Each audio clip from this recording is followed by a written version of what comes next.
it's time for your Friday Fail Story. Yeah, so all these people thought they had the perfect plan, but my God. Oh, man, that plan went sideways. And it became an Uber. An ultra, oh, man, dare I say it? Don't you dare. I'm going to say it. Dare I say Don't it? do it. Mega. Here we go.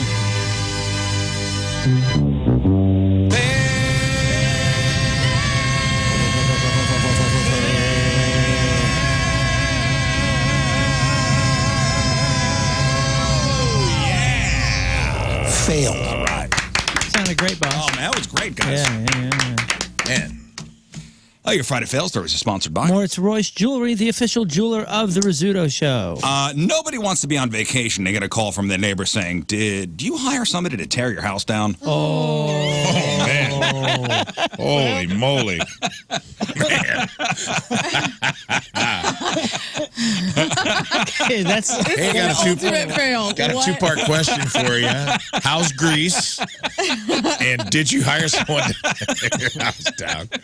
That would suck. Yeah, a woman in Georgia named Susan Hodgson said that while she was away on vacation, a company called You Call It, We Haul It demolished a house she owned. And she only heard about it when her neighbor called. The neighbor confronted... Yes, it's definitely a fail. This wasn't her primary residence. Okay, good. Thank God. There was no, like, pets in there. No, the neighbor confronted the workers, and they supposedly got nasty with her. So Susan sent a family member over to check their permit, and that's when the company realized they were at the wrong address. How does this happen? This is the you took off the wrong leg kind of thing. You know what I'm saying? Like then they drove one off. Step down. They drove off, and the house was total rubble. Oh my gosh! Fail. Lawsuit. Now, nobody was living at the house at the time. Susan said it was a property that's been in her family for a long time. Nobody's lived there for 15 years. The family keeps the grounds maintained, the taxes are paid, so it wasn't abandoned, and they definitely didn't want it torn down. The company told the local news that they were, quote-unquote, investigating how this happened and are working to resolve the mishap, but the family says they have not heard anything from the company, so it's unclear how they're going to make it right. Just quickly rebuild it, I guess. And At the very least, the workers that You Call It, We Haul It could haul the mess away, wouldn't you think? yeah, you think? After, double-checking the address. Huh. That's devastating. That's unreal, dude. Moon, you were at the Sphere in Vegas last Saturday night. That's right, and Thursday. Thursday and Saturday. And Saturday. This particular couple, they were there on Sunday. A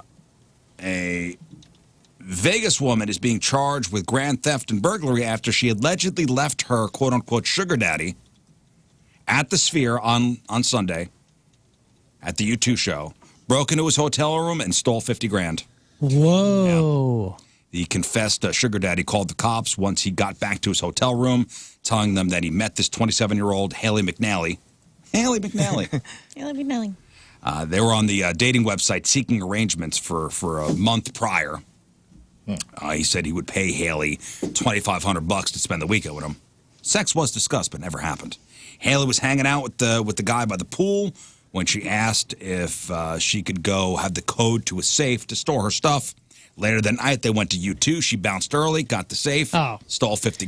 Jeez. Now, if you were in the Sphere watching U2 and somebody wanted to leave, right there. red I can't flag. trust this person. I can't trust this person. Red flag. They're That leaving. person's cool. They're leaving U2 and the Sphere. What if she was Get 'em like, out of your I'm life. going to get a drink?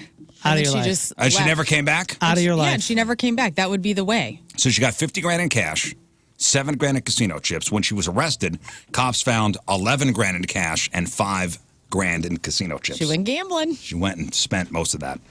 Oh, no. I have to say, it is kind of genius, though, to rob your date that way. All right, we're at the Sphere. Okay, you're going to be fixated on how amazing this is. All right, hey, you want anything? I'm going to go get some nachos. Okay, yeah, all right. She just back to the hotel, steals the money, and is out. Yeah, maybe he was so locked into that show. Of course he was. She could say, man, the lines too at the bathroom are brutal. she comes back after stealing it. We found a secret little beverage area and a secret bathroom in there. Wow. No lines. No baby, line, no huh? lines. What's wild to me is like if she'd have just sat on it, if she just put it somewhere and been like, I didn't take it. It's cash. It's cash and chips. It's practically untraceable at Yeah. that point if you just didn't have it on you. Yeah, idiot. You could have just sat on it for like Idiot. a week. Just go went and stashed it somewhere. We got some animal lovers in this room. Indeed. This guy in this story is an animal lover too, in a very different way. Uh-oh. Oh, God. Uh-oh. Are we in Quincy again? Yeah. That is an animal abuser. So a 40-year-old guy in Washington State, his name is Jack Shipman. J-A-D, Jack Shipman. I already don't like this. He got arrested this month for trying to hire a hooker to service his miniature horse. Oh, no. No, we're trying Sweet to little miniature horse. stud this thing out, or Dude, I don't know what's going on here. You ever see one of those things? They're so cute. Oh, yeah, Itty bitty. that stable up on Wild Horse Creek. Would they you have Joe all one, the horses. No, I would not. All right, Would I well. try to ride one? Yes. our aunt had a mini horse for quite some time. Well, this guy tried to hire a hooker for the horse. Oh my gosh. So he made the offer to an online forum where people solicit prostitutes. He offered to pay somebody $440 to, quote, touch him and his miniature horse sexually. He mentioned he'd been having a hard time finding a willing participant because, quote, the last two gals I asked said it was noticeably outside their comfort zone. Really? You don't say. I can imagine the type of gal that he's running into and asking would speak like that. Oh, no, thank you, Jed. His name's Jad. No, thank you, Jad. That is comfortably and well outside of my comfort zone. I say, Jad. A cop was apparently monitoring the site, called Jad's local police department. Then they showed up at his house, saw two miniature horses on the property. Someone who was there said Jad is a co-owner of the horses. He confessed 4 days later, also admitted he had prior sexual contact with the animals. Jad, I must decline. No thanks, Jad. I shall not participate. Failed. He's facing charges for animal cruelty. A judge banned him from being around animals while he's out on bail. Let's see here. A 23-year-old guy from Florida is facing charges after he handed a CVS pharmacist a note demanding a laundry list of prescription drugs. He said he had a gun, said he would shoot them if he wasn't given what he asked for. The note in big letters at the top said, "This is a armed robbery," spelled that way. This is a armed robbery. Please cooperate. I don't want to hurt you. You are not to alarm anyone, or I will shoot the closest person to me. Please follow these directions, or I will shoot the closest person to me. He wanted oxycodone, hydrocodone, Xanax, Adderall, liquid codeine, and Viagra. All right. Cops arrived at the scene just as this dude was walking out of the CVS. He was arrested immediately. He admitted to traveling to Orlando from Jacksonville to, quote, carry out the plan, and also confessed to another similar robbery in Central Florida, looking at a bunch of robbery, trafficking, and possession charges. Failed. So what, he just walked away from the counter Yeah. with the drugs Yep. and didn't think they would just call the police? Well, they probably immediately? told him is, hey, we can get all this ready for you. It'll be about 15, Yes, 20 minutes just if you take want a to seat. come back. Yeah. That's normally what they tell you there. Yeah, just shop a little bit. We'll even check you out back here if you want. God, another one of these stories. A dummy from Tampa, Florida, arrested this past Sunday for trying to pull over cars with his pickup truck, which he had outfitted with red and blue flashing lights. Dude wasn't even dressed like a cop. He was wearing a Tampa Bay Buccaneers jersey. Yeah, that's a rat. And to make it even worse, this guy's 62. He should know better. Bad. I don't know if Around- I'm more mad that he did that to his truck and pretended to be a cop, or that he's a 62 and he's wearing a jersey. Were the Bucks in town last Sunday? Was he going to the game? I don't know. I'm Officer Gronkowski, License registration. Tampa Bay PD. Those are our new government-issue Silverados. What kind of truck was it? I don't know. It was a truck. Around 11 in the morning, cops spotted and stopped Earl in his red pickup. He admitted to having red and blue lights that were on his dashboard before being pulled over, but the lights, he said, were never activated. Witnesses say differently. One witness told cops that he thought Earl was undercover and described how he motioned for him to pull over before speeding off. Earl was arrested, charged with false impersonation of officials. I don't think he should be in too much trouble. He has dice in the window. Did you see the picture? Yes. And it is a Sierra. It is? Yeah, and he I has was a close. cover. He has a cover on the steering wheel that says racing. Yeah, this guy's legit. Earl, dummy. The hardest part about catching a thief is keeping them from running off before the cops can get there, right? We all know this. Sure. But this could work if you have a forklift sitting around. An auto shop slash scrapyard in Akron, Ohio, has been struggling with thieves.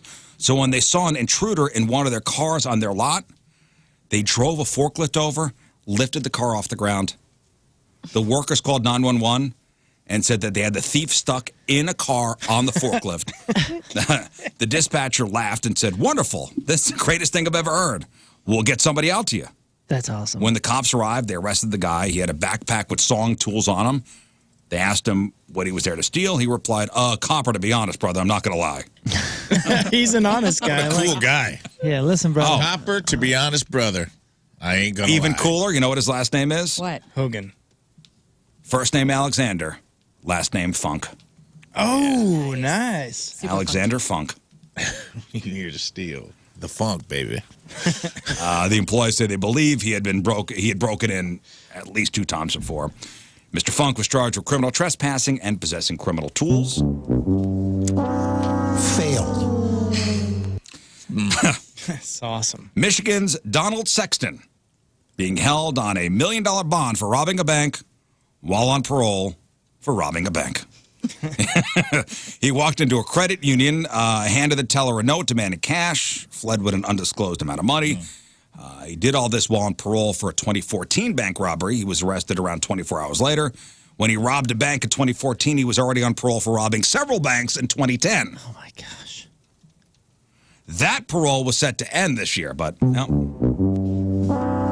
Failed. Back to jail, Don. He keeps saying no double jeopardy. Michael Jordan missed That's over. not how it works, dude. Michael Jordan missed over 5,000 shots. So you have to get there eventually to become a legend. Good point, Scott. Yeah. Very good. Good point, Scott. Last week, 23-year-old Jacob Thompson stole a super sweet 2022 Cadillac SUV from a Pilot Travel Center in Lake Wales, Florida. This guy was at the Pilot, by the way, for a job interview. Oh, come on. And how'd it go? Anyway, the Cadillac that he stole had one of those OnStar systems, and Jacob was being tracked from the moment he stole the car. So cops found Jacob, and the chase was on. Dude was cruising. Wound up going over 100 miles an hour at one point. OnStar, and they could talk to you. Yeah. They told him, hey, we're going to shut the car off. And they did. The deputy chasing Jacob slowed down, watched Jacob lose control of the car, and since the car suddenly shut off, right into a guardrail, and the car flipped. Wow. I can't believe they cut the power like that. That's yeah, wild. I didn't realize the steering would go out. Well, the Man, power it's the power, steering no power should. steering. Whoa. You gotta. Yeah. Then you got to muscle it. You ever you driven know? a car with no power steering? Like an Oh, a old, tractor. no, I mean like. I've a never car. driven a car without power steering. My buddy's first car was a '56 Bel Air, and man, it was wildly different, but it was fun to do. Yeah. But You remember my truck in high school? oh yeah, No power. That thing, you had to put everything to get Oh, yeah. slight turn Especially on. if you were like trying to back out. Like if you were not moving, Yeah. you had to really. Oh no, he It's a lost brutal control thing. right into the car, into the guardrail. The Cadillac flipped over. He wound up getting out running before he was detained, and well, after a little tussling. Scott's truck was enormous, guys. This thing was so awesome. Old school 70s box body, had bullet holes in it, I'm pretty sure, and it would die if you got up to a stop sign unless you revved it. So You have to rev the gas before you stop. yeah, so every time we approach a stop sign, he'd go, So aggressive. dude, it was crazy No fun. speedometer, no gas gauge. Oh, that's right. Yeah, we never knew how much gas was Yeah. in it. Started Didn't know how with- fast you were Guest. going. It was, And finally, in your Friday fail stories, this guy's chances at Father of the Year just took a big hit. Happy Father's Day. A 30-year-old dad named Colby Parker called the cops on Monday night because he thought his kid had been kidnapped. He said he left him in the car while he ran into the grocery store, and when he got back, the kid was gone. Terrifying. What a nightmare. Cops immediately started searching. They brought in K-9 teams, coordinated with other police departments in the area. They also started looking through the store's security footage. And that's when they realized the reason Colby couldn't find them in the car, couldn't find two of his kids, by the way, because he'd forgotten the kids at home. Oh. And Thanks, Dad. cops went to the house and found, kids are fine alone, but fine. Colby's not fine, though. They breathalyzed him and found out he'd been drinking. He'd actually driven to the same grocery store twice that day. Kids were with him the first time, not the second, so that's what tripped him up. They called a family member to come, get the kids. Colby arrested for drunk driving, child endangerment, and breach of peace. Fail. Oh, man. Man. Oops.